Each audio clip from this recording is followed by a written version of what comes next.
بسم الله الرحمن الرحيم وصلى الله وسلم وبارك على سيدنا محمد النبي الأمي وعلى آله وأصحابه أجمعين. رب اشرح لي صدري ويسر لي أمري واحلل عقدة من لساني يفقه قولي. سبحانك لا علم لنا إلا ما علمتنا إنك أنت العليم الحكيم. اللهم انفعنا بما تعلمنا وانفع بنا وزدنا علما يا رب العالمين. درجة الاستقامة أو منزلة الاستقامة. La station de la droiture, de la rectitude. Après avoir analysé cette introduction extraordinaire de l'imam Ibn al-Qayyim rahimahullah sur cette manzila, et puis après la définition de l'imam al-Harawi et ce qu'elle implique, et nous nous sommes arrêtés à l'analyse qui était finie par achever de qawluhu rahimahullah ta'ala ahwalul imaniyat, et nous avions dit ruhuha al-istiqama, et nous avions expliqué comme s'il nous disait que la droiture, al-istiqama, par rapport aux actes, à la pratique, par rapport aux dévotions, sont-elles l'âme pour le corps? Et vous savez très bien qu'un corps sans âme, il devient un cadavre, sans valeur, si je peux dire. Donc, il n'y a aucune importance ni valeur à la pratique si elle ne, pour qu'elle ne puisse nous mener vers Allah subhanahu wa ta'ala, si elles ne sont pas accompagnées d'une conduite irréprochable de la part du serviteur et de celui qui chemine vers Allah subhanahu wa ta'ala. C'est pour ça qu'il a parlé de l'jama' en opposition avec al-tafriqa, pour dire que le cœur doit être complètement, si je peux dire, il doit se donner en totalité à Allah subhanahu wa ta'ala dans toutes ces situations, et que lorsqu'il va se grouper et se réunir pour ne pas s'éparpiller sur tout ce qui le mène vers Allah, il le fait comment? Dans une démarche d'une intimité recherchée et d'une joie vécue au niveau du cœur. Et le contraire, c'est comme s'il y a des ravins ou quoi qui séparent l'individu, qu'il appelait lui barzakh, hein? Et que le qalb va se trouver dans une terre basse, aride, l'ouhsha, hein? Désolation. C'est ce que vit en vérité celui qui a le cœur vivant, plein de foi, plein de quiétude, et qui s'est regroupé vers Dieu. Lorsqu'il n'est pas avec Allah, il vit cette situation-là. Et puis, nous nous sommes arrêtés au ce titre darajat al-istiqama. C'est ça. Donc, darajat al-istiqama, وهي على 3 درجات, comme vous avez dans le texte devant vous. الدرجة الأولى الاستقامة على الاجتهاد في الاقتصاد لا عاديا رسم العلم ولا متجاوزا حد الإخلاص ولا مخالفا نهج السنة. Nous n'avons pas commencé la première analyse. Bien, bien. Ce point est un point très important que soulève l'imam al-Harawi rahimahullah. Il dit al-istiqamatu ala al-ijtihad.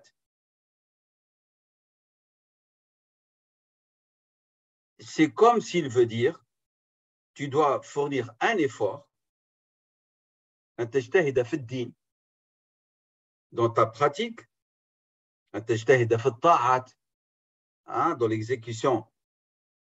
Et sinon, il n'y a pas d'istiqama. C'est comme s'il nous dit que l'ijtihad fi at-ta'a est un moyen important pour accéder à l'istiqama, pour y parvenir. Al-istiqamatu ala al-ijtihadi معناها أن تجتهد في الدين وأن تجتهد في الطاعات وإلا ليس ثمة استقامة.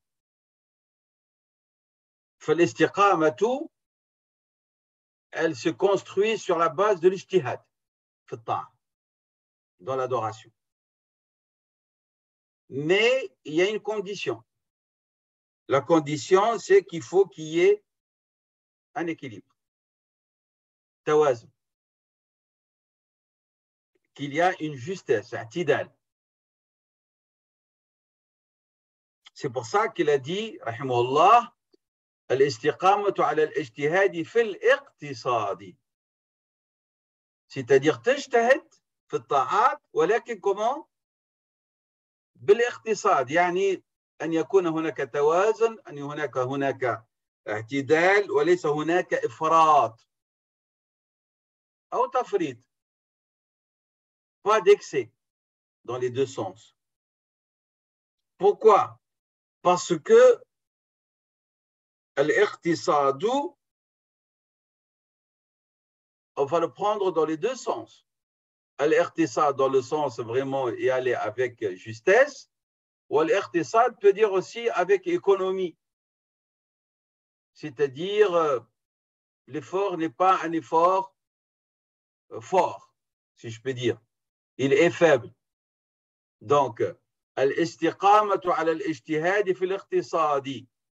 C'est comme il nous dit, الاستقامة مبنية على الاجتهاد في الطاعات وإلا ليس هناك استقامة ولكن بشرط أن يكون بتوازن واعتدال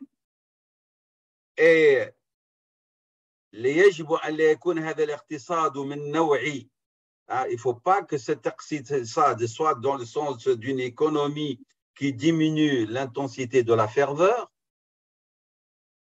Donc, tout en gardant l'équilibre et la justesse, il ne faut pas que ça faiblisse. Il ne faut pas que ça faiblisse. Pourquoi? Parce que s'il y a de la faiblesse, cela va retarder ou t'empêcher d'atteindre le but recherché. Donc, la ferveur est demandée, mais avec justesse et équilibre.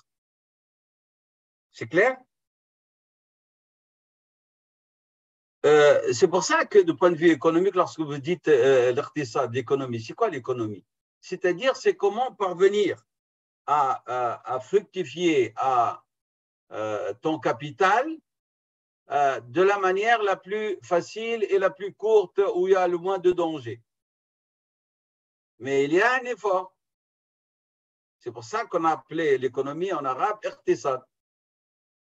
Hein, tu fais un effort et tu essaies par les moyens les moins compliqués, les moins dangereux, les moins risqués, d'atteindre le bénéfice, la richesse. Ça, c'est dans l'économie. Alors que dire lorsqu'il s'agit de l'adoration? Donc, il y a de l'ijtihad, mais faites cet ijtihad d'une manière qui ne faiblit pas et qui ne diminue pas l'intensité de votre ferveur et de votre pratique. Parce que cet ijtihad dans la pratique, il a dit الاستقامة على الاجتهاد أي أن الاستقامة هي روح الاجتهاد et elle a besoin de l'ijtihad. C'est clair? Et c'est pour ça que dans notre religion, Rasul sallam voit d'un mauvais œil, et ainsi que les compagnons et les savants musulmans, quelqu'un qui se lance dans l'adoration, il commence par vouloir accomplir 100 rak'at par jour, et puis il finit par ne plus prier aucune rak'at. Ça, ce n'est pas un ijtihad mahmoud. C'est clair? ولم يكن اقتصادا محمودا. فهذا إذن لم يقتصد, il n'a pas fait l'économie de l'effort pour pouvoir perdurer sa pratique et sa ferveur, alors que ce qui est demandé pour qu'on puisse acquérir la première daraja de l'istiqama, هو أن تكون الاستقامة on va dire avec continuité. Il y a de la ferveur, il y a de l'intensité, mais avec équilibre et justesse et économie, une économie qui permet de faire durer l'effort. C'est ça ce qui est recherché. Le prophète sallallahu alayhi wa sallam avait dit Ahabbul a'mal ila Allahi adwamuha wa in qall. Les œuvres les plus aimées par Allah, c'est celles qui perdurent même si elles sont minimes. Le hadith a rapporté par Shaykhan d'après notre mère Aïcha. Si vous n'économisez pas votre effort, votre ijtihad, il y a le danger de tomber dans la lassitude et dans la fatigue. On voit des gens pendant le ramadan, ils commencent avec intensité et dès qu'arrivent presque les 10 derniers jours, l'intensité, elle faiblit. Alors que si vous êtes de ceux qui ont la capacité de faire perdurer votre intensité, bismillah. Mais la règle générale chez le commun des mortels, c'est qu'il ne peut pas tenir cette intensité, cet effort et ferveur sans se ménager continuellement. D'où donc قوله الاستقامة على الاجتهاد في الاقتصاد. Il y a deux sortes de genres d'individus, si je peux dire, dont leur comportement se trouve en contradiction ou en opposition, à porte-à-faux avec l'istiqama, ce qu'elle exige. Le négligent, le laxiste, celui qui, par exemple, il regroupe toutes les prières ensemble. Le paresseux, qui ne fait lever que très rarement. Celui qui a vraiment un rendement dans les actes de dévotion très, très faible. Celui qui s'acquitte qui accomplit peu d'actes surrogatoires. قليل النوافل. فهذا ليس مستقيما. Parce que l'istiqama, nous avons dit, elle nécessite l'ijtihad. C'est clair? Et le deuxième, c'est le mutashaddid. Celui qui est très rigoriste. Le rigoriste extrême. Et celui qui va inclure dans sa pratique des choses que l'islam n'a même pas demandées ni exigées.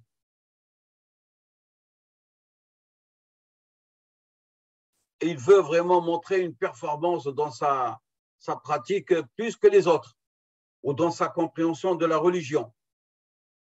Comme celui qui dit à sa femme, même en présence de tes frères, tu n'enlèves pas ton hijab. Subhanallah. Dieu, subhanahu wa ta'ala, dans le Coran, il dit que nul grief, et il a cité tous les maharem, non, je te laisse aller chez tes parents, mais je ne veux pas que tu enlèves ton hijab. Subhanallah. Avant qu'elle t'épouse, elle ne portait pas le hijab devant son père et ses frères. Et aujourd'hui, on est tentachir.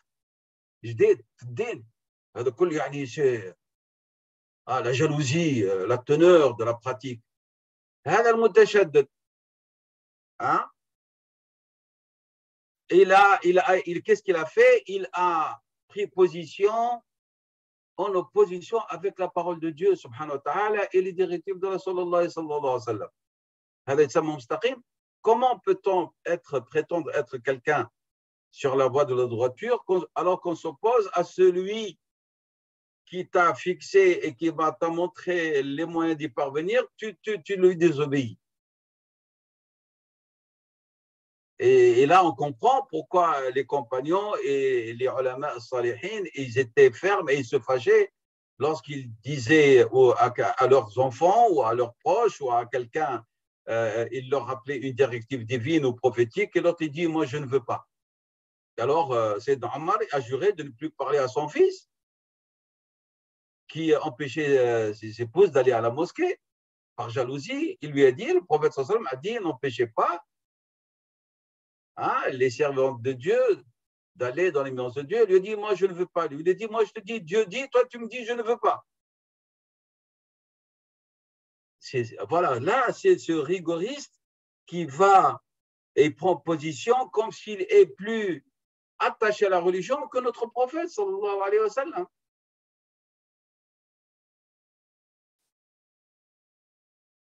Ou comme, par exemple, vous avez des frères, il sait que sa femme participe à un cercle de lecture du Coran ou quoi, et elles sont entre elles, des musulmanes pratiquantes, en train de réciter le Coran, et lui dit, je te laisse d'y aller, mais lorsque tu y vas, tu n'enlèves pas ton hijab, et vous devez fermer les fenêtres et les portes. Et qui leur dit, ne respirez même pas, c'est mieux encore. Donc voilà, ça c'est هذا تعدي على الدين. Outrepasser les règles et les limites. وهذا السلوك فيه تفريط فيه إفراط, il y a de l'exagération. C'est pour ça qu'Ibn al-Qayyim rahimahullah il explique dans ce passage, il insiste sur la question de la modération, l'ahtidal. C'est-à-dire irtisadan wa huwa as-suluk bayna tarafay al-ifrat, il a dit. C'est le comportement qui se situe entre les deux extrémités de ce qu'on appelle l'exagération, dans le laxisme ou l'exagération dans le rigorisme non fondé. هذا سماه هو اقتصادا وهو السلوك بين الطرفي الإفراطي. شكون هما المفرط والمتشدد. Comme certains, ils croient que être un bon musulman et être quelqu'un dans la voie de droiture, c'est d'être toujours renfrogné, le visage fermé, pas de sourire,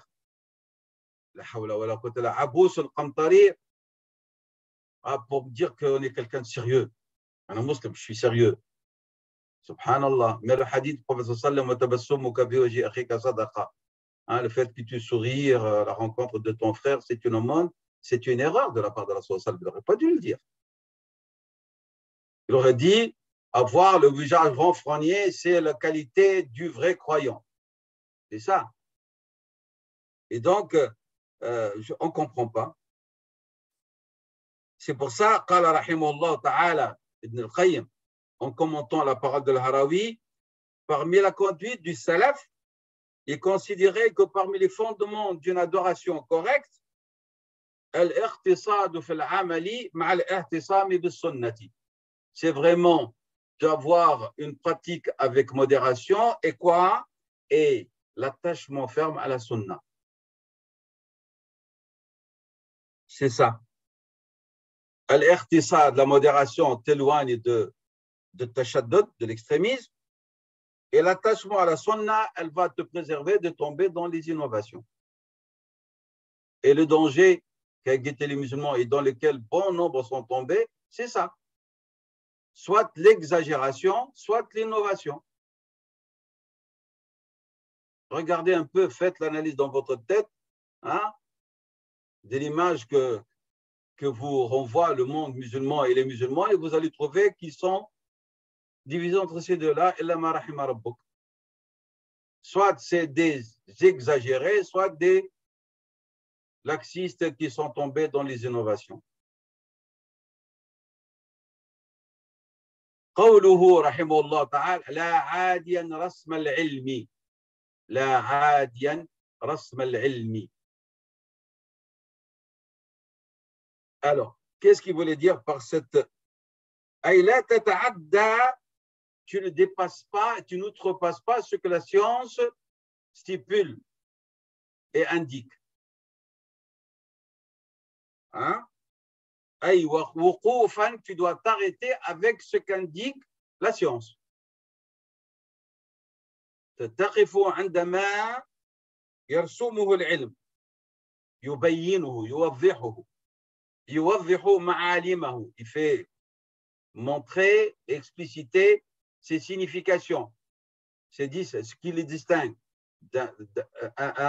d'une action d'une autre, etc.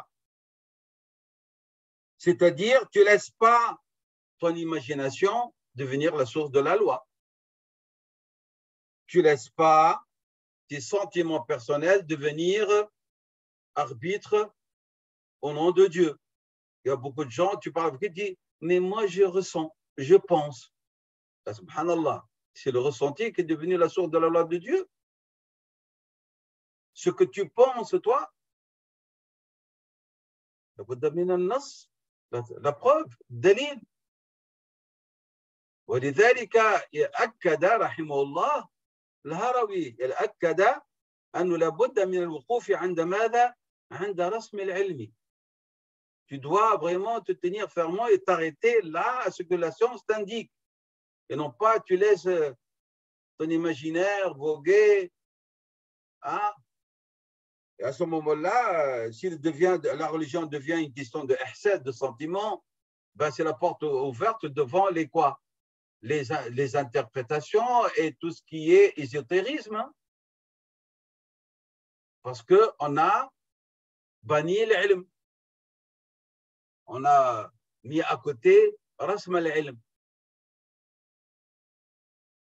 C'est-à-dire, Ibn al-Qayyim et al-Harawi, rahimahumullah, ils nous disent clairement, maintenez-vous fermement au texte de la loi et ne faites pas de la religion et de l'islam un ensemble de sentiments et d'avis personnels.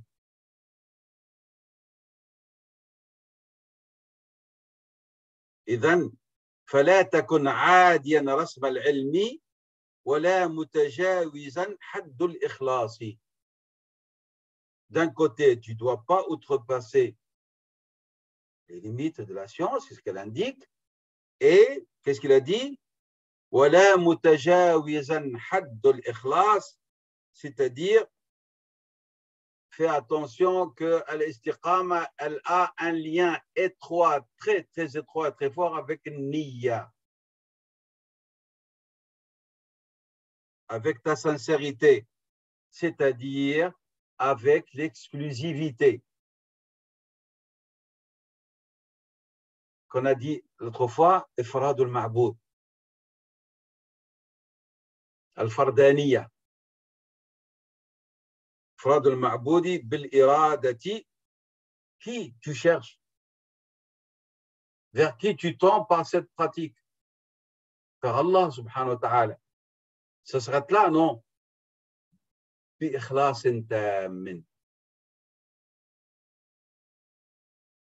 C'est clair cette première formulation?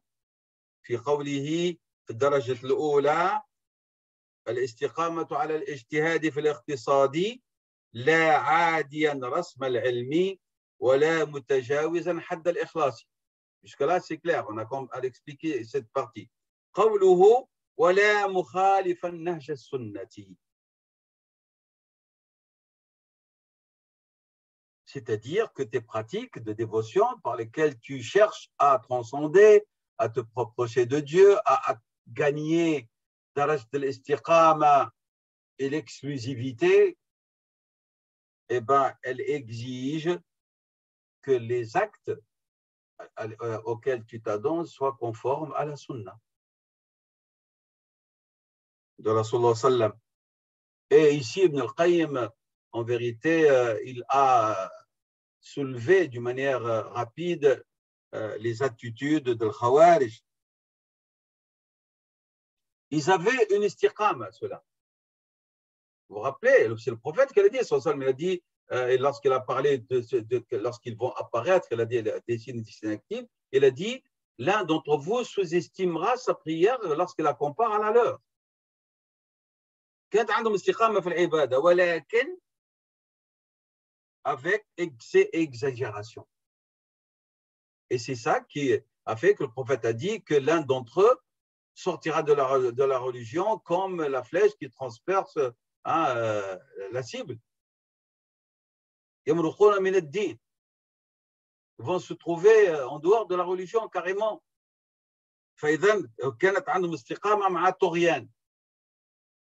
طغى يطغى, c'est-à-dire dépasser des limites.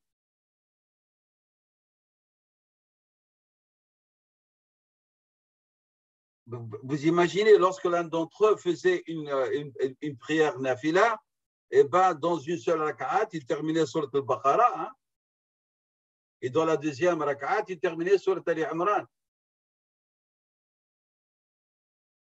Et malgré ça, le prophète a dit, sallallahu alayhi wa sallam, à leur sujet, il nous informait qu'ils seront en enfer. Il a dit clairement, hein, puisqu'ils sortiront de la religion.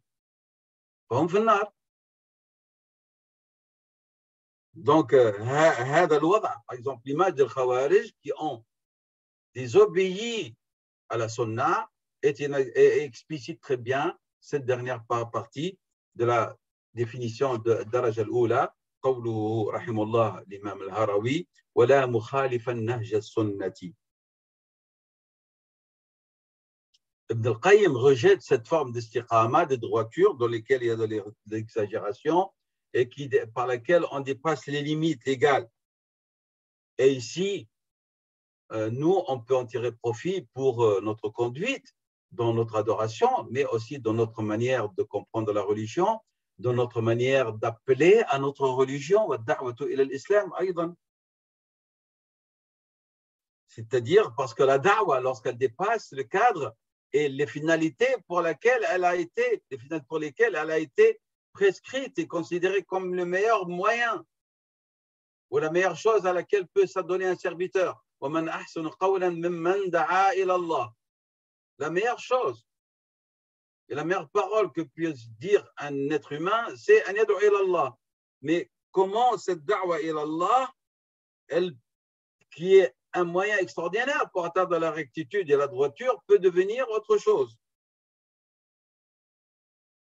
Lorsque on devient, par le biais de la da'wa, des gens méchants.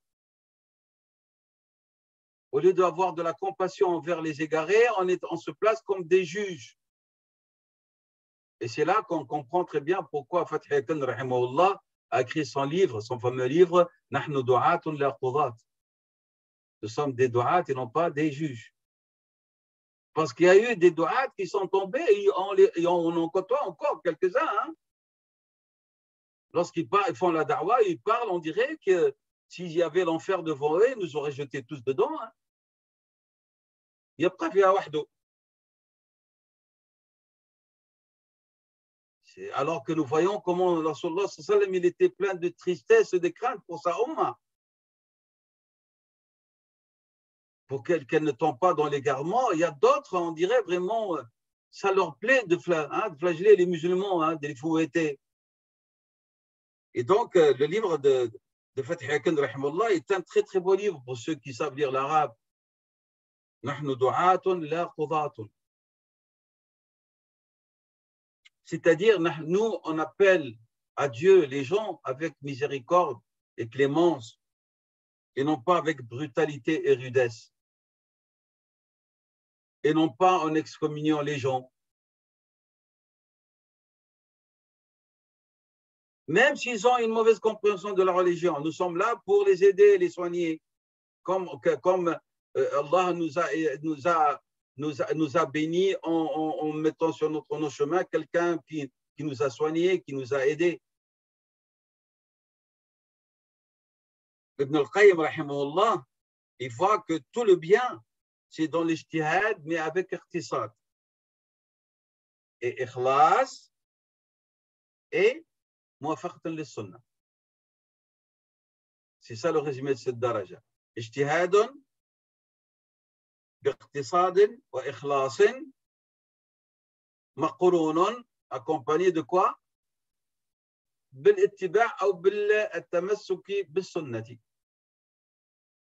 C'est ça, lorsque l'individu acquiert ces qualités-là, فهو قد حصل على الدرجة الأولى من درجات الاستقامة.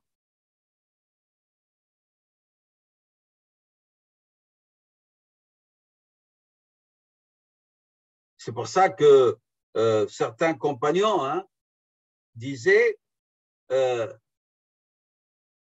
اقتصاد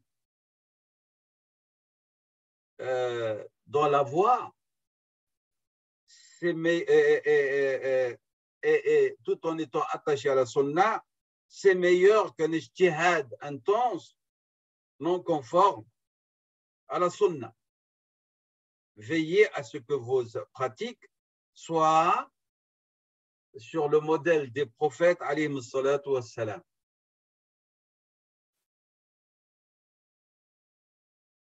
À la fin, ici, de cette première daraja, il conclut, Ibn al-Qayyim, et c'est normal, puisqu'il avait parlé de l'ikhlas ou l'ittiba', il a dit, et aussi l'ostentation sortent, quoi? Les actes du domaine de la rectitude et de la droiture. De même, la paresse, de même,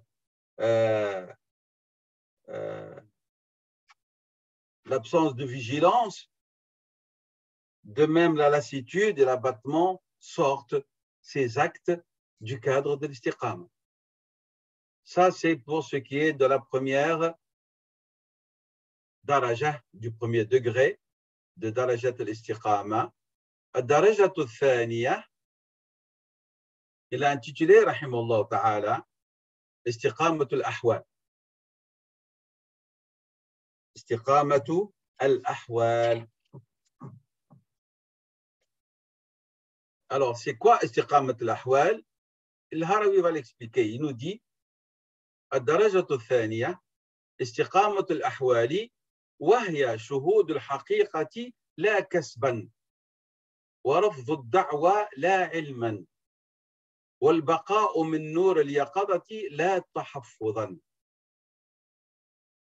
Ibn al-Qayyim va expliquer ces perles. L'imam al-Harawi, rahimahullah ta'ala, il a dit istiqamat al-hal, votre état, l'état de votre cœur. Elle va s'acquérir بهذه الثلاثة, grâce à ces trois moyens. بهذه الثلاثة. Alors, comme j'ai dit, j'insiste, al-ahwalu, c'est l'état du cœur et sa connexion, si je peux dire, avec Allah subhanahu wa ta'ala. Et nous avions dit, et on essaie de le répéter, et c'est ça notre réalité, أن أحوال قلوبنا تختلف من واحد إلى آخر. Les états spirituels de notre cœur, de nos cœurs et leur connexion avec Allah diffèrent d'un musulman à l'autre, d'une croyante à une autre, d'un croyant à un autre. Et donc, et vous sentez vous-même que votre hal, il diffère. Ce que vous êtes maintenant pendant le Ramadan n'est pas votre hal dans votre vie quotidienne en dehors du Ramadan.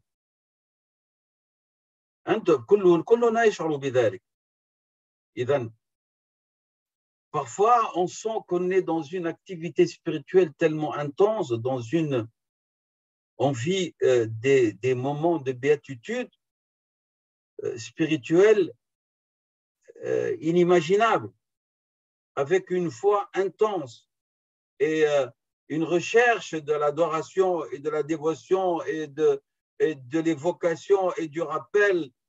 On sent une douceur dans le cœur, une rapidité dans le recueillement, dans la repentance, dans une disponibilité à la crainte d'Allah subhanahu wa ta'ala, et même une perception des vérités de la religion, plus que dans d'autres moments. La profondeur de la compréhension et de comment est-ce qu'on est affecté par ces significations diffère d'un moment à l'autre.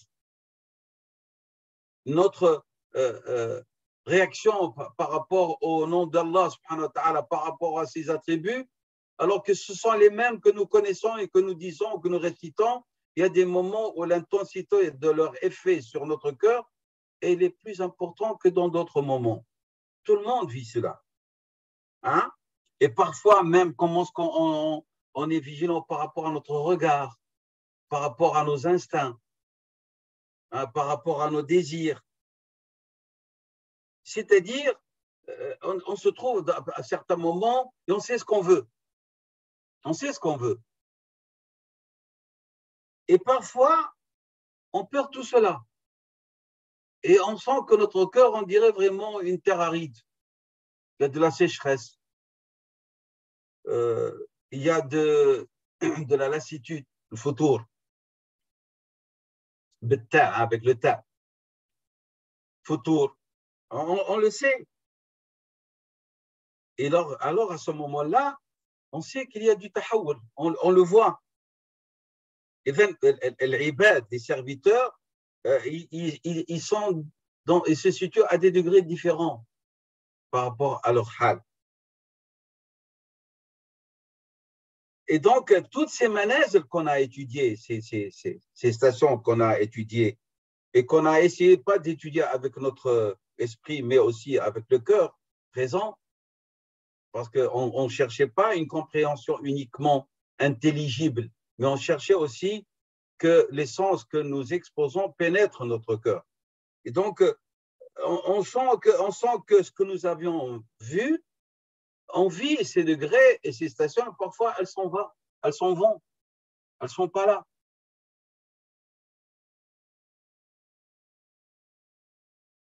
Et alors, qu'est-ce qu'on cherche? On cherche à ce qu'on prenne pied. On veut vraiment un al-sakha, ressource, une fermeté, et on s'y installe avec fermeté. On veut vraiment une résidence, une permanence dans ces spiritualités. Et c'est pour ça, Al-Halawi a dit ouais, shuhud al-haqiqati la kasban.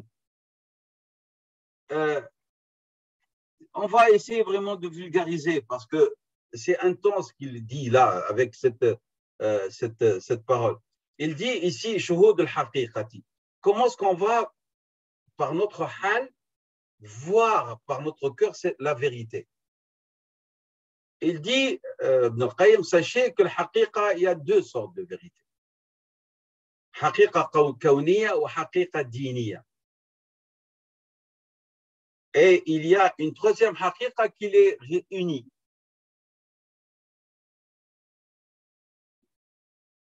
Et cette haqiqa unique, la troisième, c'est elle qui est la source de ces deux précédentes. Haqiqa kawniya, haqiqa diniya. Et même la finalité qu'on recherche par la vérité universelle et la vérité religieuse, c'est celle-là, cette troisième. Et il va y revenir après. Alors, il dit, et la grande majorité des gens qui cheminent parmi, il dit, les postérieurs, pas les antérieurs. Ils cherchent quoi? Al-haqiqa al-kawniya. Qu'est-ce que le haqiqa al-kawniya? C'est-à-dire la vision que Dieu, c'est lui le seul Rabb réellement. Et qu'en dehors de lui, ils sont sujets à sa loi, à ses décrets, à son commandement. C'est-à-dire, par cette intensité spirituelle, ils vont arriver à quoi? À attester, affirmer par le cœur que seul Dieu agit et que tout le reste, il est le sujet, le domaine de l'action de Dieu, subhanahu wa ta'ala. Il arrive à ce que réaliser par leur cœur, An Allah huwa ar-Rabbu bil-fa'l. C'est clair? Là, ils ont appelé haqiqa kawniya. An Allah huwa l'unique qui dispose de l'univers. Ils le voient ça avec leur cœur. C'est clair? Et qu'ils disent, wa indahum, c'est postérieur, pas les antérieurs, hein? C'est postérieur chez eux, le fait d'atteindre cette vérité, qu'Allah, il est l'unique qui agit, ar-Rabb, par leur cœur, hein? Wal-fa'ilu, c'est celui qui agit sur toute la création, et de vraiment vivre cela jusqu'à l'anéantissement, c'est la finalité de ceux qui doivent cheminer dans la voie de la transcendance. Ça, c'est les postérieurs. Et il y en a parmi eux qui voient cette vérité en permanence. C'est-à-dire toute la création, c'est la création, tout ce qui est créé. toute la création, elles sont déployées dans quoi? Dans l'éternité de Dieu. Ils dépendent de lui. Et elles disparaissent devant l'éternité de Dieu, subhanahu wa ta'ala. Et il voit à travers elles,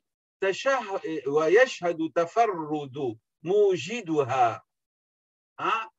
Il est le singulier, l'unique, de celui qui leur a donné existence, par l'existence, la vraie existence. Et vous savez, parmi les attributs de Dieu, al-wujud. Donc, al-wujud haqq wujud Allah. Wa anna wujud ma siwahu, et l'existence de toute autre chose que Dieu, huwa rasmun. Ce sont des images, c'est des ombres, ce n'est pas une vraie existence. C'est clair? Al-awwalu, le premier, qu'est-ce qu'il a réussi à gagner, à réaliser? Que Allah, il est l'unique dans son fait. Le deuxième, il va dépasser le fait que Dieu agit pour dire que le seul qui existe, c'est Dieu. C'est ce qu'il a dit. Celui-là, le deuxième, ceux-là, alors, ça, ce sont les gens qui viennent ici. Hein, dans cette chose de haqiqa, ceux qui ne voient que le haqiqa al-kawniya, et voilà ce qu'ils font, ils vivent ça. Jusque-là. Jusqu'à Villa. Sahib al-haqiqa al-diniya maintenant, celui qui va vivre le had al-haqiqa al-diniya, il est dans un autre, on va dire, il dit autre situation. فإنه في مشهد الأمر والنهي والثواب والعقاب والموالاة والمعاداة والفرق بين ما يحبه الله ويرضاه وبين ما يبغضه ويسخطه فهو في مقام الفرق الثاني الذي لا يحصل العبد درجة الإسلام فضلا عن مقام الإحسان إلا به. Il dit, tandis que ceux qui cherchent la haqiqa diniya, ils vont chercher, oui, d'accord, ce passage-là, oui, Allah subhanahu wa ta'ala, il dispose de toute la création. Annahu ar-rabb al-fa'l wa anna Allah huwa al-mawjud haqqan. Mais ils vont plus loin. Ils vont voir aussi ce que Dieu aime et ce qu'il n'aime pas. C'est clair? Ce qui permet d'accéder à sa satisfaction, à sa récompense. Donc, فهو في مقام الفرق الثاني الذي يحصل العبد درجة الإسلام إلا به. Il dit, il est dans cet état encore plus important. Qui est celle de quoi? Vous vous rappelez lorsque le prophète a défini, Sayyidina Jibril lui a défini, lui a posé la question dans Hadith Jibril, في معنى الإسلام والإيمان والإحسان. Il dit, ben, celui de l'haqiqa diniya, c'est celui-là qui va agir d'une manière qui plaît à Allah. En tout. Et donc, il se situe ici dans Daraj al-Iman, l'Islam wal-Iman, et en plus, puisqu'il cherche à ce qui plaît Dieu, subhanahu wa ta'ala, Daraj al-Ihsan. Et il dit, et celui qui délaisse cette haqiqa diniya, il va s'intéresser qu'à ces deux haqa'iq. Al-haqiqa al-kawniya avec ce qu'il a été déployé jusque-là. Celui qui va se suffire avec cela et se détourner de cette haqiqa diniya qui consiste à agir de la manière qui plaît à Allah. On s'acquitte des obligations et on s'empêche de s'adonner aux interdits et on cherche sa récompense et on a peur de son châtiment, hein? Et on n'aime que ce qu'il aime et on est ce qu'il est. Pour eux, ce que Dieu aime et agrée est le plus important. Ils cherchent l'islam, l'iman et l'ihsan. Il dit, celui qui se détourne de ça, en vérité, là, il ne peut pas prétendre avoir acquis une part de l'islam. À quoi ça sert que dans votre cœur, vous dites « Je suis arrivé au témoignage que Dieu, il est Rabb al-Fa'l et que Dieu, il agit sur toute la création et qu'il n'y a d'existence que Dieu », c'est clair, dans votre cœur, mais vous ne vous arrêtez pas au niveau de ses interdits, vous n'exécutez pas ses ordres, vous n'aimez pas ce qu'il aime, vous ne faites pas ce qu'il aime, vous n'évitez pas ce qu'il déplaît, vous ne prenez pas pour allier ceux que Dieu aime et vous prenez pour allier ceux que Dieu n'aime pas, et vous dites que vous êtes dans la proximité. C'est-à-dire, Ibn al-Qayyim nous dit, en expliquant ici istiqamat al-ahwal qu'Ibn al-Qayyim voit la meilleure. Il dit wa yashhud al-haqiqati ay haqiqat al-islam wal-iman wal-ihsan. Comme l'ont été expliqués et mis en pratique par Rasulullah sallallahu alayhi wa sallam, et non pas comme ont compris les postérieurs qui se sont limités à ça. Shuhud al-qalbi et al-fana fi dhalika. Il dit ahl al-istiqam, les gens de l'istiqam par leur cœur, ils voient avec leur cœur quoi? Deux vérités. Une haqiqa qu'on va appeler shar'iyya et une haqiqa qu'on va appeler kawniyya.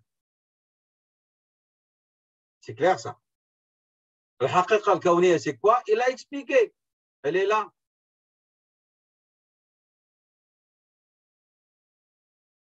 Al-haqiqa al-kawniyya. Il explique ici وشهودها هو شهود تفرد الرب بالفعل. C'est-à-dire que par ton cœur, tu arrives à certifier qu'Allah, il est Rabb al-Fa'l.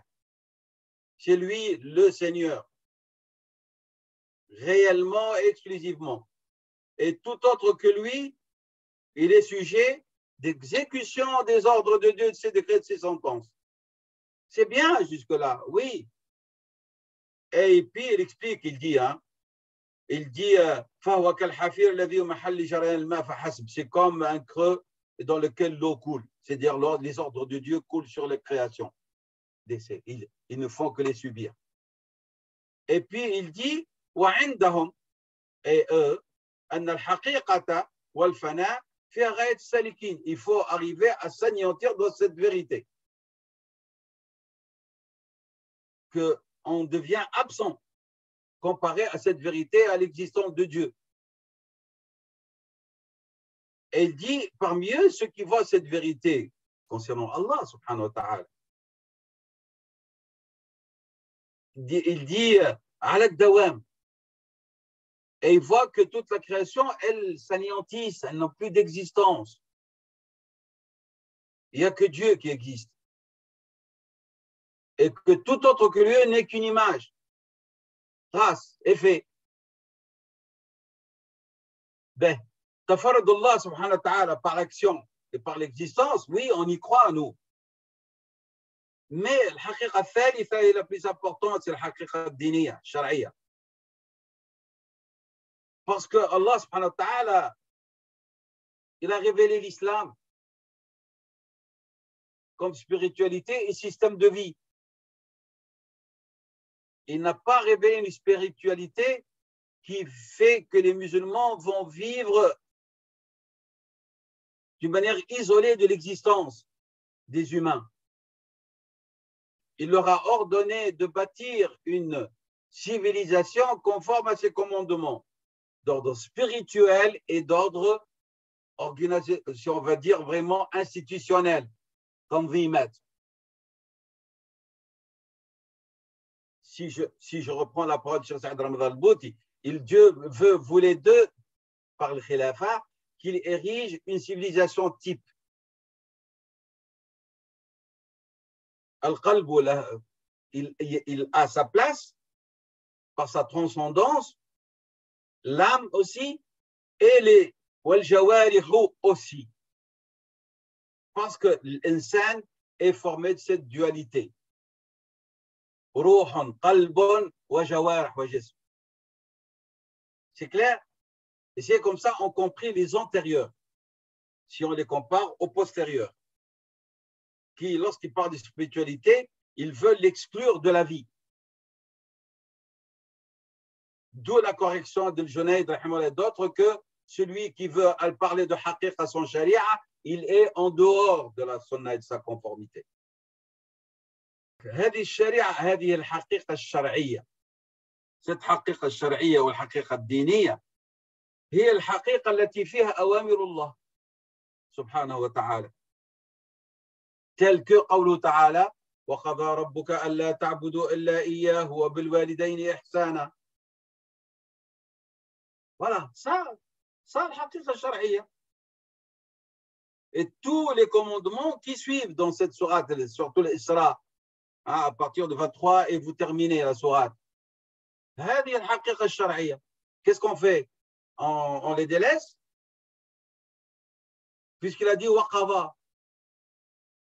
Il n'a pas dit إذا أردتم إذا شئتم. Non, il a dit et il a décrété, il a prescrit. فهمنا?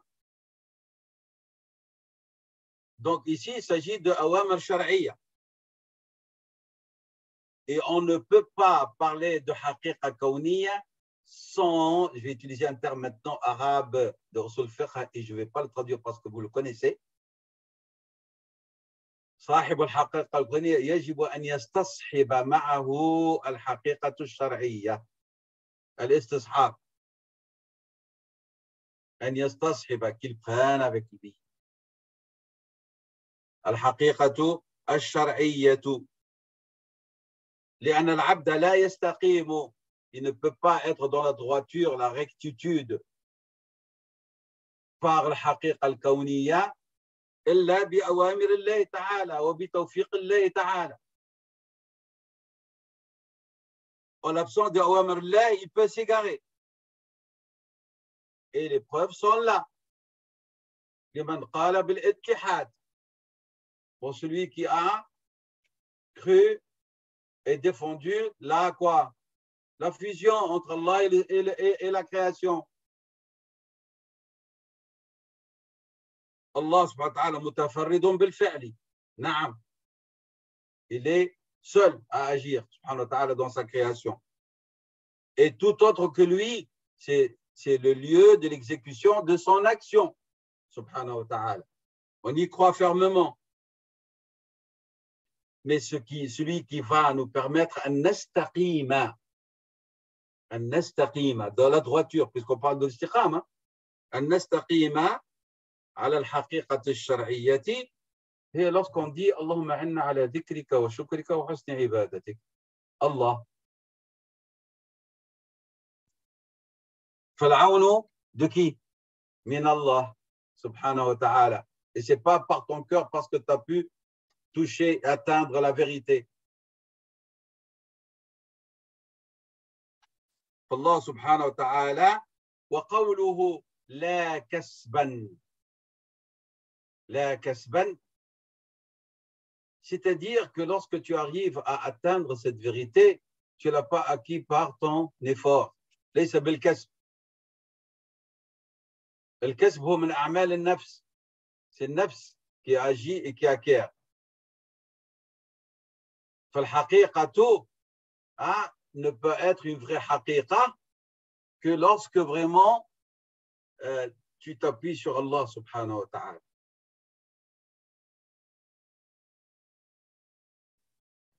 Et une vraie haqiqa, c'est celle qui doit être dans la conformité.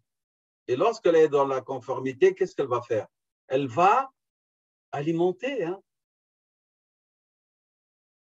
la vérité que tu as réussi à acquérir.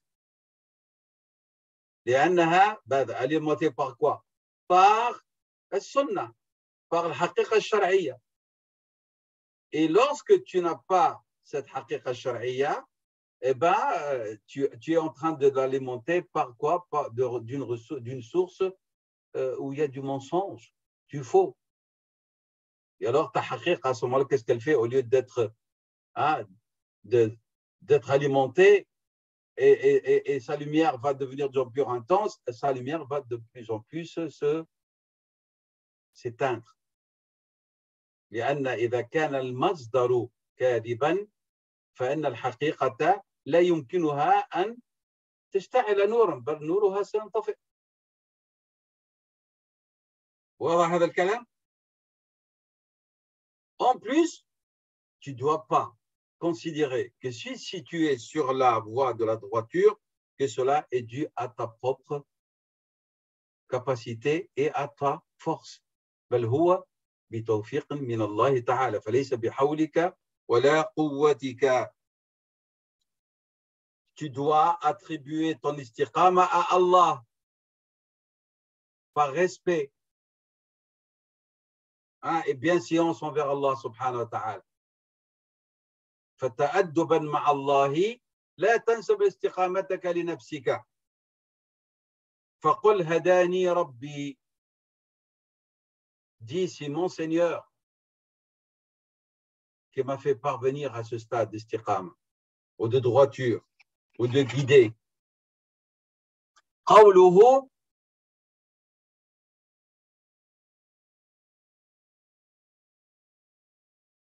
وأما رفض الدعوة لا علما.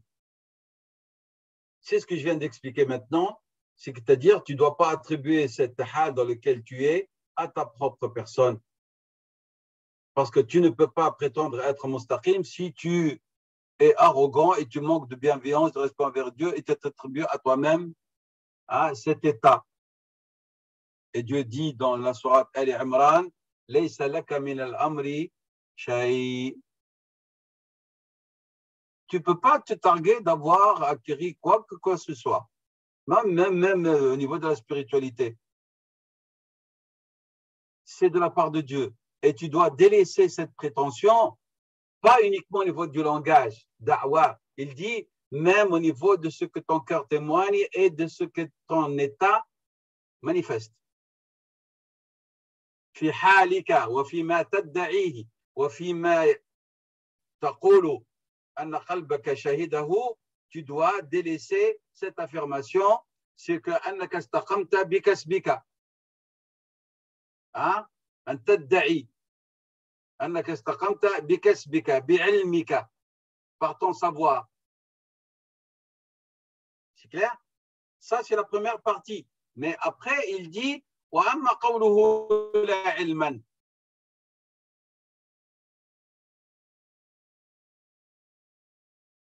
Tu peux acquérir un savoir et qui va t'expliquer que ton cheminement spirituel et ta perception des vérités, elle est fausse. Et ce jugement est juste. Il dit le fait que tu affirmes par ton savoir que cette manière d'affirmer des vérités ou ta vérité est fausse,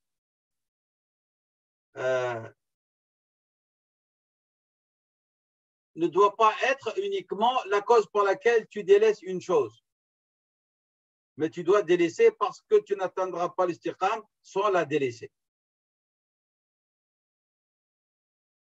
Alors il dit فإذا تركها يكون تركها لكون العلم قد نهى عنها فيكون تاركها لها ظاهرا لا حقيقة أو تاركا لها لفظا قائما بها حالا.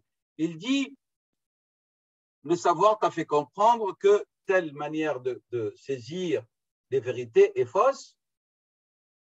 Et alors, en te basant sur ce savoir, tu délaisses cette manière d'appréhender les vérités. Il dit ce n'est pas suffisant pour prétendre que vraiment tu vas cheminer dans la voie de la rectitude. Ce n'est pas le fait que tu as su, que tu as annaka alimta. Là, il dit yajibu an la tatrukaha faqat zahiran. Il ne faut pas que tu délaisses en apparence parce que tu as compris d'après les significations et le langage ou les preuves avancées par ce savoir que ce n'est pas bien. Non, tu dois la délaisser aussi dans ton manière interne.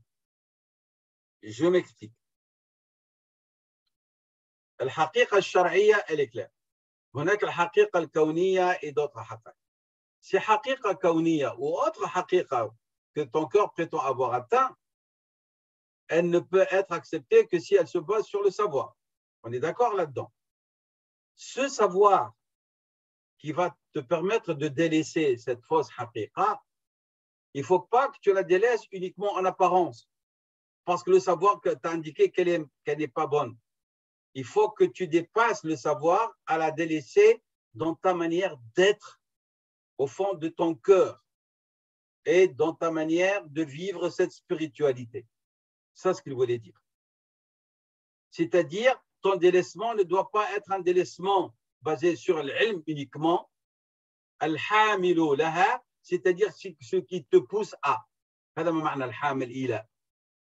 Ce qui te pousse à tark ad-da'wa, ce n'est pas uniquement ilmuka bifasad ad-da'wa, mais, et qu'elle est en contradiction avec l'istiqama, mais tu dois la délaisser en dépassant ça. Tu ne dois pas la délaisser zahiran la haqiqatan. Tu dois la délaisser ou tu délaisses les termes alors que ta manière d'être, elle est toujours là. Il faut vraiment yatrukuha halan wa haqiqatan. Voilà la clé ici.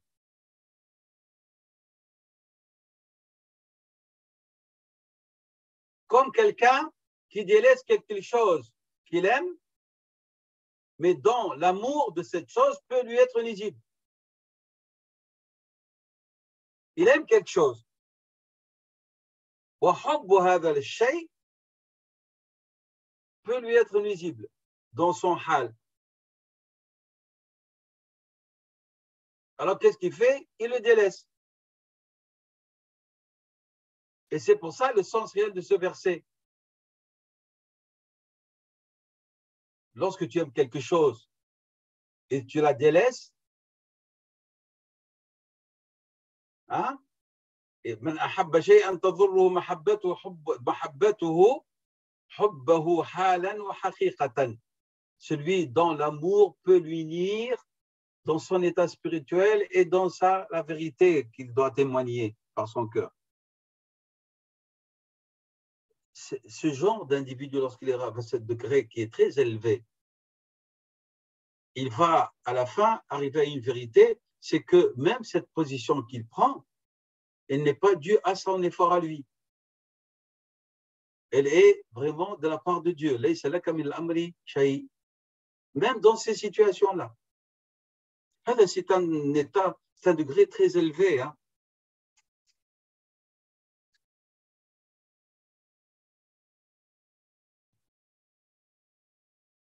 Si je résume ce que nous venons de dire ici.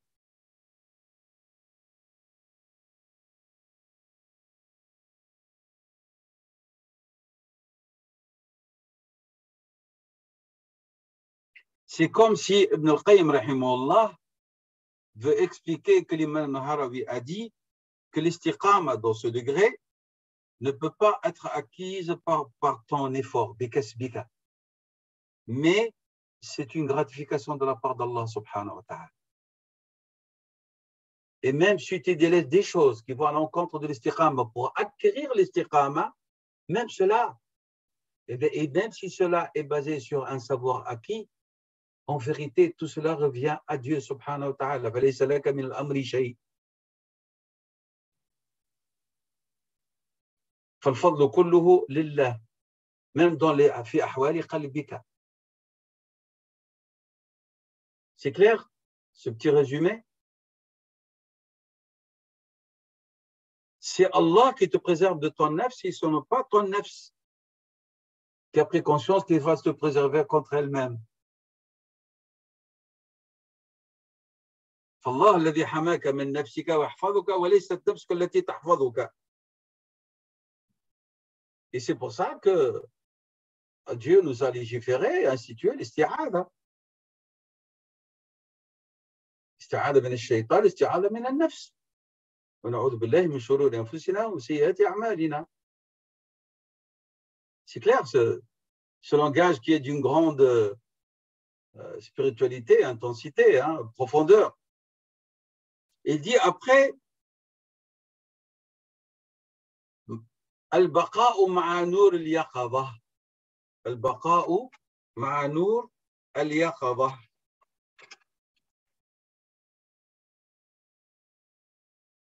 La tahaffuzan. Il lui a donné même après un qualificatif, la tahaffuzan. Alors,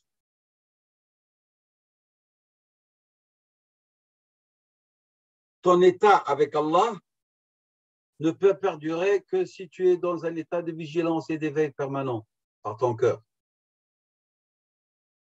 La distraction du cœur te le fait tomber dans la torpeur. Il rappe, il s'absente. Et cette vigilance, ou il lui a donné une lumière, il l'appelait Nour al-Yaqadha, la lumière de cet état de vigilance, de l'éveil du cœur. Et en opposition, qu'est-ce qu'il y a? C'est le Zalem de l'Ghafla. C'est l'obscurité de la négligence. Et si tu veux être dans la lumière en permanence, c'est-à-dire ton état de vigilance doit être en permanence. Ça veut dire que lorsqu'on tombe dans un état de torpeur ou de négligence, notre lumière a perdu de son intensité. C'est ce qu'on a dit tout à l'heure. Si, la personne ne la perd pas carrément, cette lumière.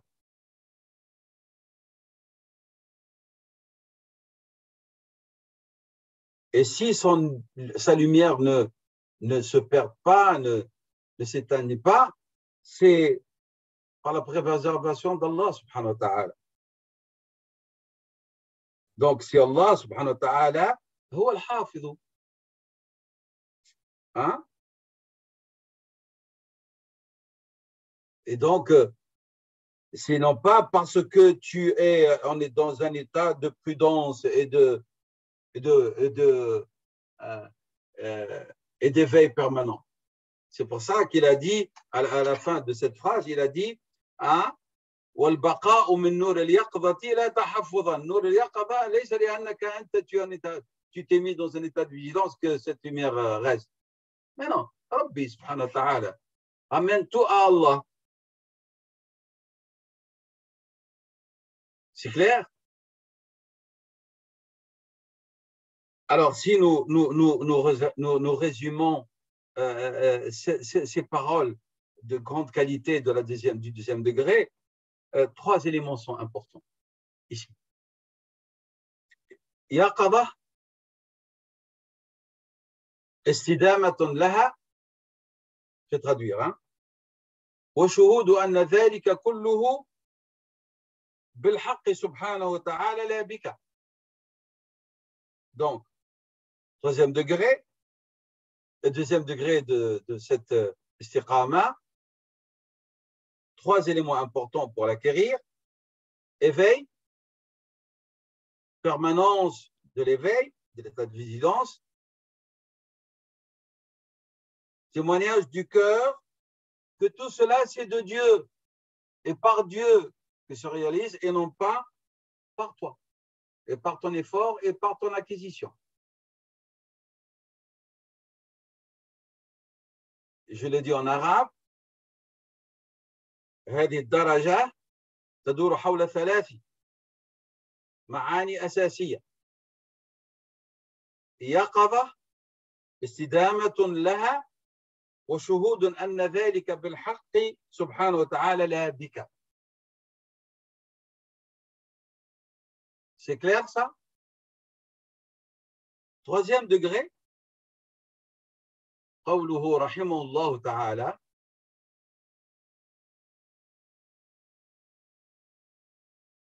ترك رؤية الاستقامة.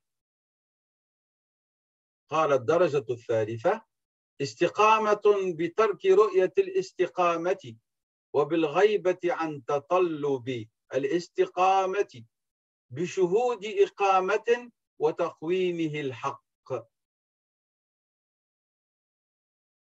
Donc, ce degré de l'istiqama, qu'est-ce qu'il veut dire? Explique Ibn Qayyim. الظهور بشهود عن شهود, c'est que vraiment tu vas, par l'intensité de ce que tu vois par ton cœur, tu ne vois plus autre que lui. Et tu vois plus, et tu sens plus ta vision par ton cœur. Même ta vision elle-même, tu ne la sens plus.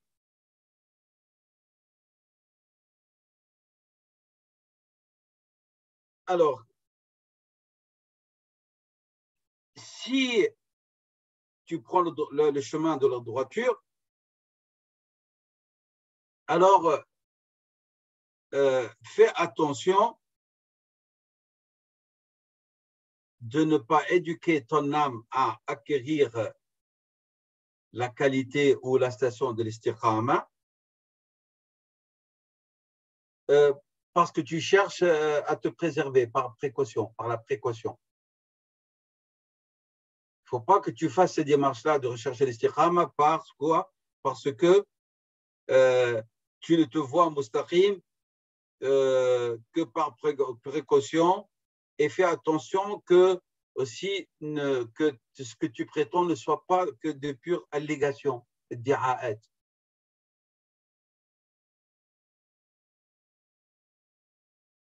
Attention de ne pas prétendre arriver à ce témoignage et tu te vois par lequel que tu es mustaqim.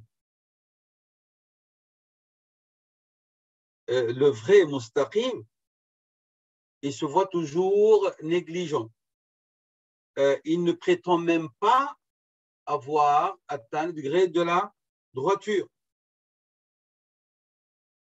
Et c'est pour ça qu'il a dit c'est-à-dire que tu oublies et tu chasses de ton esprit et de ton cœur l'istiqama que tu recherches. Ce n'est pas le fait que tu ne la recherches pas, mais que l'idée que tu es en train de faire tout cela pour être mustaqim, tu dois le chasser de ton esprit. C'est clair? Pourquoi? Parce que celui qui chemine de la sorte, il va arriver à un autre témoignage. Pas le fait de certifier qu'il est mustaqim. Il va arriver à certifier que s'il est mustaqim, c'est parce que Allah aqamahu ala dhalika. Il ne va pas s'attarder sur la qualité de la droiture acquise.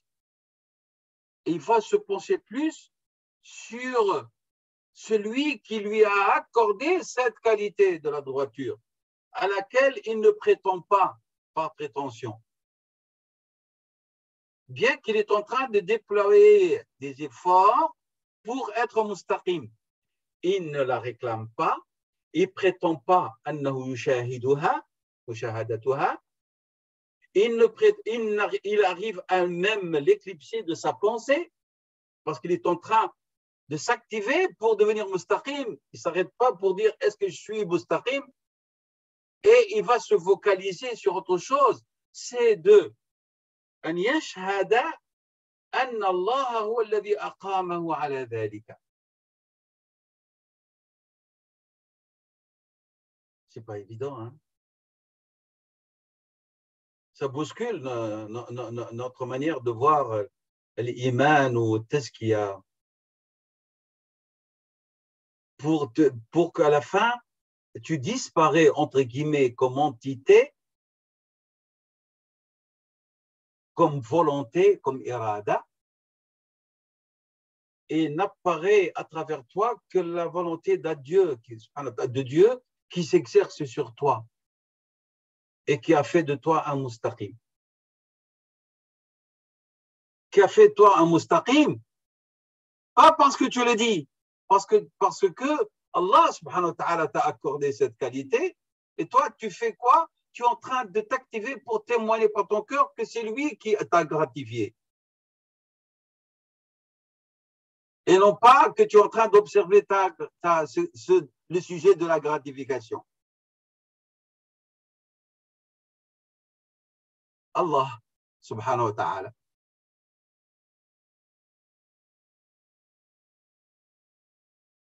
Ibn al-Qayyim rahimahullah ta'ala, il voit qu'on ne peut acquérir l'istiqama qu'en délaissant la vision par le cœur de l'istiqama et le fait qu'il y ait une absence du cœur dans sa perception, dans la recherche de sa perception, cette istiqama.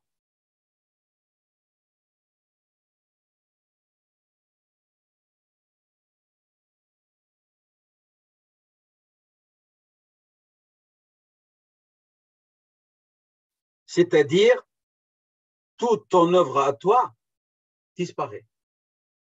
Et tu ne vois que l'œuvre de Dieu sur toi qui s'exerce. Et tu la vois, comment est-ce qu'elle se manifeste à travers ce que tu es devenu.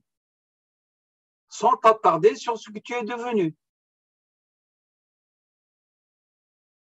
Vous voulez un exemple concret? Vous vous rappelez cet homme pieux, vertueux, dont le prophète sallam a annoncé l'existence et qu'il est et dont l'invocation est exaucée? Vous vous rappelez de lui? Sayyidina Omar n'a pas cessé de chercher, radiyallahu anhu. Il a dit qu'il était du Yémen. Et Sayyidina Omar l'a trouvé avec Sayyidina Ali, ils ont réussi à le trouver. Lorsque vous lisez le dialogue qu'il y a eu entre ce Abd Saleh et Sayyidina Omar et Sayyidina Ali, et comment est-ce qu'il ramenait tout à Dieu, et qu'il a refusé tout éloge, il a refusé toute, même pas récompense. Sayyidina Omar a vu qu'il a porté des haillons, il lui a dit, est-ce que tu peux nous attendre le temps qu'on aille, que je vais te chercher un vêtement? Sayyidina Omar n'était pas dans le luxe, hein. Lui-même, il avait des vêtements qui se comptaient, un ou deux vêtements. Il lui a dit, non, je ne veux rien de toi, tu continues ton chemin et moi je continue mon chemin. Il n'a pas laissé de place à son nafs, à sa personne. Il vit billah wa lillah. C'est ça le degré de ces gens-là, qui ont existé, hein, et qui existent, mais moins nombreux qu'avant, ça c'est clair. Très clair. Pour trouver un à al-haqiqa wa sharia.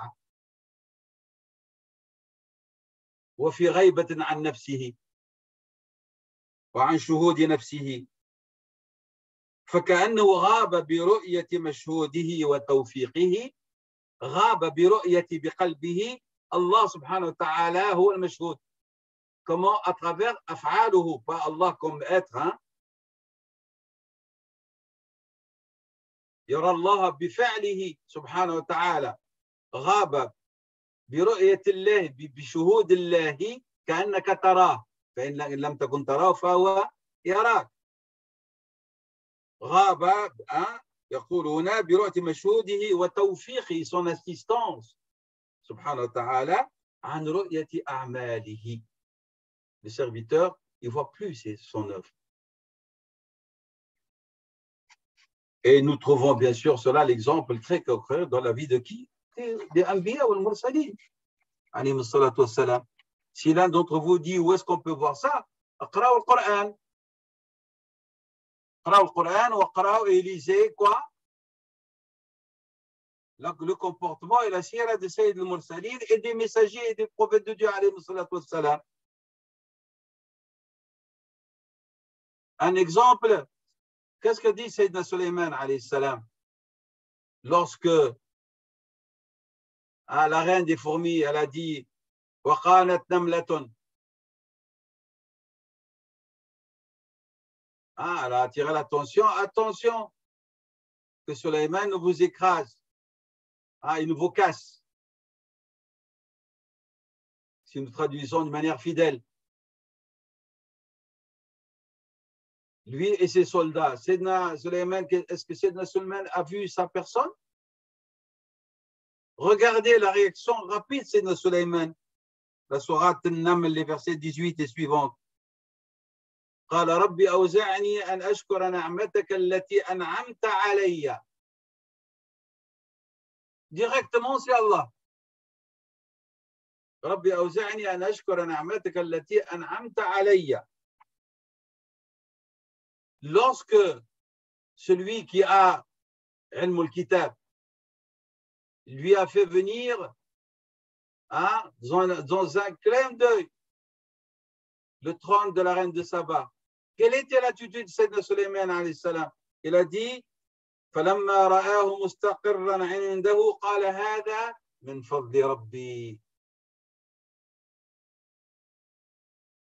Et nous trouvons le même discours chez Sayyidina Yusuf alayhi salam, la sourate Yusuf, le verset 101. Et tous les prophètes, ils ramènent à qui? À Allah. Et absence de soi, absence de ses œuvres. غيبة تامة. وقوله رحمه الله وتقويمه الحق وتقويمه الحق،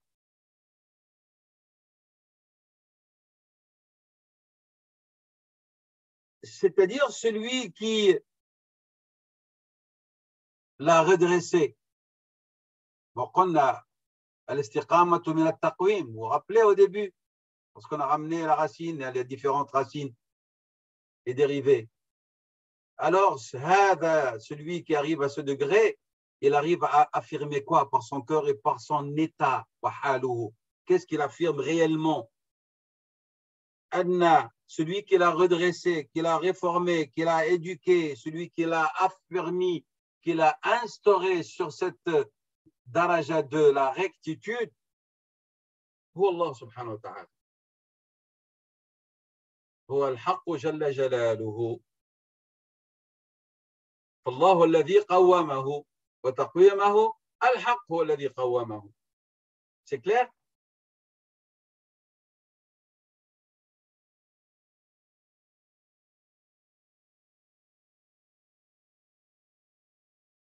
Il suffit uniquement, comme dit Ibn al-Qayyim ici, parmi ce qui vous permet ce vrai shuhud, que vous vous arrêtez et vous essayez de comprendre avec ampleur et intensité Ismullah Ta'ala Al-Qayyum, celui par qui le subsistant, celui par qui subsiste toute la création. هو قائم بنفسه والكل قائم به. الكل محتاج إليه سبحانه وتعالى. وهو بحاجة إلى أحد. Son existence n'est pas motivée par les raisons de la création. فالله موجود قبل أن يوجد أي شيء. فالله موجود قبل وجود الكائنات. فالأول بلا بداية سبحانه وتعالى. فوجودنا الله لا يحتاج إليه لإثبات وجوده pour affirmer son existence. Il dit ici وما بالذات لا يعلل. Ce qui dépend de soi n'a pas besoin de motivation et de cause qui justifie son existence. الله هو القيوم سبحانه وتعالى قيوم السماوات والأرض. Ici, nous sommes arrivés avec l'aide de Dieu et sa grâce à la fin de cette 28e station من منازل إياك نعبد وإياك نستعين منزلة الاستقامة. Et comme vous avez senti par votre cœur et saisi, Inch'Allah, par votre esprit, l'intensité de ce que veut dire l'istiqama de point de vue spirituel et islamique, et qu'il ne s'agit pas uniquement de s'adonner à des œuvres et d'en témoigner et de les témoigner pour prétendre à être quelqu'un dans la droiture. Mais la vraie droiture, c'est lorsqu'on ne voit que Dieu, subhanahu wa ta'ala, et que tout ce que nous vivons et tous nos états sont un don et une gratification d'amour, de compassion et de bonté de sa part, lui seul, le seul digne d'être adoré et d'être loué subhanahu wa ta'ala. Wallahu a'lam.